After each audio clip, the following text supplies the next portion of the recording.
इस वक्त हमारे साथ पीड़ित मृतक प्रेमचंद यादव के वकील गोपीनाथ यादव जी हैं। गोपी जी, जो खबर चल रही 2 दिन से कि प्रेमचंद यादव और उनके परिवार का नाम चढ़ चुका, क्या मामला है, कैसा मामला है?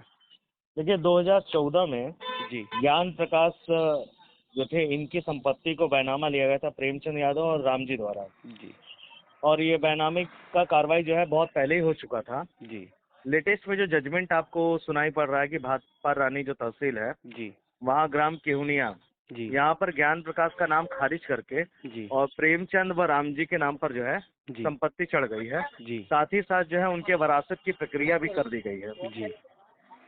तो ये मामला काफी लंबे समय से चल रहा था, क्या ये इस घटना के बाद इस मामले में कार्रवाई हुई है? देखिए काफी समय से जब ये मामला चल रहा था जी तो प्रशासन इस समय लेजी था। जी लेकिन वर्तमान में जब उनका आदेश पारित होकर के उनके बच्चों का वरासत हो गया है, जी तो इससे कुछ लगता है कि सरकार जो है वरासत की कार्रवाइयों में तेजी ला रही है।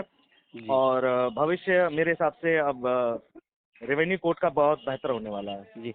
अच्छा, गोपी जी, एक चीज़ हम आपसे और जानना चाहेंगे कि जिस तरह से ये मामला चला था, जो जिस ज़मीन का ज़िक्र बार-बार सत्यप्रकाश दुबे का बेटा जो देवेश दुबे है बार-बार ज़िक्र कर रहा है, जो टोटल ज़मीनें हैं, 9 बीघा ज़मीन की बात करें, टोटल ज़मीनों पे पीड़ित परिवार का नाम चढ़ चुका है स्वर्गीय प्रेमचंद यादव के?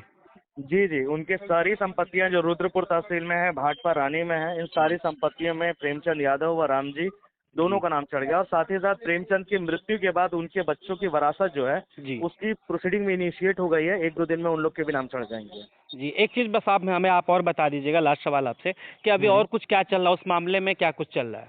जी देखिए, जो बेदखली की कार्रवाई की जा रही थी जी, और एक विवादित आदेश जो पारित हुआ था, मेरे जी, लिए विवादित है वो, जी, कि 11/10/2023 को इनके मकान को बेदखल कर दिया जाए, जी, जिसके विरुद्ध हम हाईकोर्ट गए थे। जी, हाईकोर्ट में हमारे सहयोग में अरुण यादव जी जो थे, जी, इन्होंने हमारे द्वारा जो यहाँ प्रश्न उठाए गए थे, जी, उन प्रश्नों को लेकर के हाईकोर्ट में जो रिट दाखिल की थी, जी, उसकी वजह से हमें बहुत अच्छा लाभ मिला। और जी, अरुण जी का बहुत बहुत धन्यवाद, जो उन्होंने एक स्टे वहाँ से प्रोवाइड कराया, जिससे राज्य सरकार को ये मालूम चला कि उनके द्वारा जो है अवैधानिक तरीके से जो कार्रवाई की जा रही है वो गलत है। जी, और उन्होंने जो डायरेक्शन दिया था, उस डायरेक्शन के अनुपालन में हमने 30/10/2023 को अपील कलेक्टर साहब के न्यायालय में दाखिल कर दिया है। जी, आज उसके सुनवाई थी जी, और आज भी उस पर आर्गुमेंट हुआ और उन्होंने एडमिशन पर आर्गुमेंट करने के लिए कहा है, जो जी, कि अवैधानिक है। जी, क्योंकि अपील मेरा अधिकार है, यदि मैं उस आदेश से पीड़ित हूँ तो जी, मैं अपील दाखिल करूंगा, उस पर कलेक्टर को सुनना है। लेकिन वो कहते हैं एडमिशन पर सुनेंगे, जी। ऐसा कोई प्राविधान नहीं है। अच्छा, जी, वो जिस आप उस बात की बात कर रहे हैं, जो बुलडोज़र चलने की बात हो रही थी जी, मकान को बिल्डोजर लेके, वाले जी। तो उस पे अभी तो बुलडोज़र चलना नहीं, हाई कोर्ट से स्टे मिल गया आप लोग को? बिल्कुल हाईकोर्ट से स्टे था और जी, उन्होंने डायरेक्शन दिया था कि आप 2 हफ्ते के अंदर में अपील दाखिल कर दें। जी, और कलेक्टर साहब को ये निर्देश था कि जो अ, Rishipal Singh versus state of UP, इसमें जो डायरेक्शंस है उसका अनुपालन करके इसका निस्तारण करें।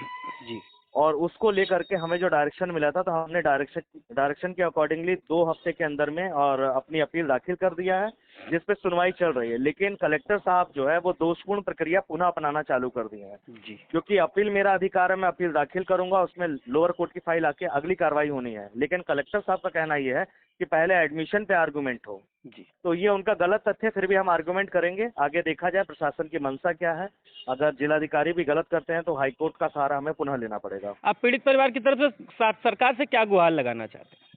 सरकार से मेरी गुहार यह है कि मात्र पीड़ित परिवार नहीं, ऐसे तमाम पीड़ित परिवारें हैं, जी, मेरी उनसे यही गुहार है कि वो न्यायिक प्रक्रिया के अंदर में पारदर्शिता लाए।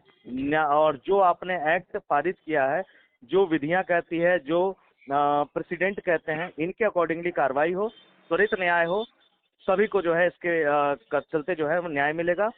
और मेरा इनसे रिक्वेस्ट भी रहेगा कि विधायिका कार्यपालिका पर कभी किसी प्रकार का दबाव ना दें, उन्हें स्वतंत्र रखें, जी, वो त्वरित निस्तारण करेंगे। जी।